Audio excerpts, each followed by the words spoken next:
I am here with Maria Matos in the beautiful yet smelly city of Venice, Italy. And I'm with my lovely colleague Spencer Swetnam, and we are here to enlighten you about Leonardo da Vinci's Vitruvian Man. Now, this painting dates back to 1490, the era of the Renaissance, where we see a sort of rebirth of Greek and Roman realism that in a sense mixes reason and the scientific method. Now, Leonardo is inspired by Vitruvius Polio, a 1st century Roman architect and author of the Architectura Libre X. So what is Leonardo doing here? We see this sort of a figure, a man of precision, which is said to encompass God's best design, the human body. It's more than that, though. There is the concept of the circle and the square. He used these two building blocks of art to display what the perfect proportional man should be like. Yes, and this famous illustration presents the body in a motionless state, yet at the same time we see that he is in fact in motion. The author of the proportions of the human figure states, there is a changing perspective in the work. It is static in structure, but dynamic in its presentation of a moving, living man. Right, and as we know, Leonardo was a man of many talents, including being a scientist, a mathematician, and even an inventor. In fact, some people claim that his scientific studies were actually just as important as his art. We should also note that Leonardo was somewhat of a rebel, going against his Catholic upbringing and dissecting dead bodies, almost getting arrested at one point, but saved by his art. That's true, literally by his art.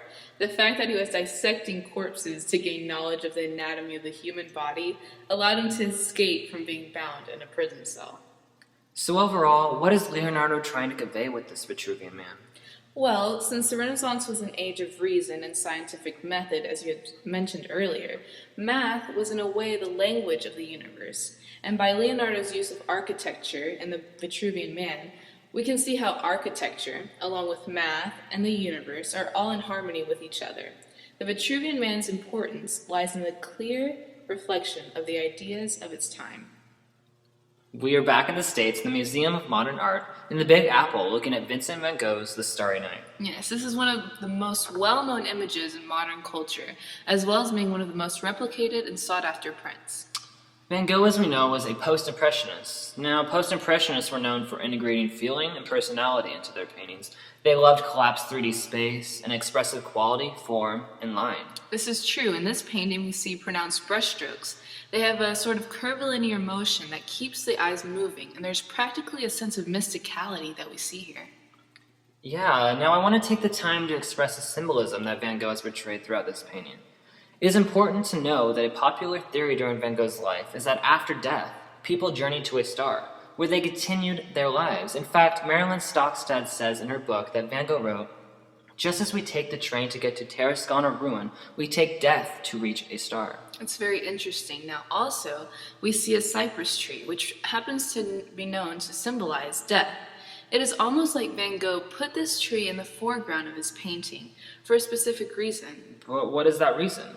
Well, let's first talk about the small town that we see below the rolling hills. It's like life is emerging through the lights from this town.